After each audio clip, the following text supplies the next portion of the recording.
родители тянули заняться музыкой. Как бы, может, я не музыкант, но голос, слух у меня был.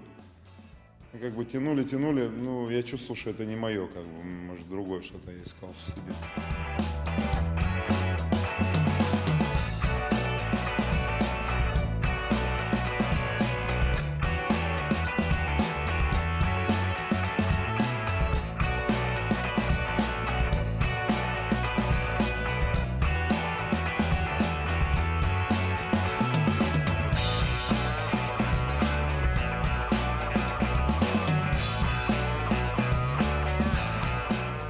В 2010-м, например, я повез 10 человек, из них 7 стали призовыми на Крыме.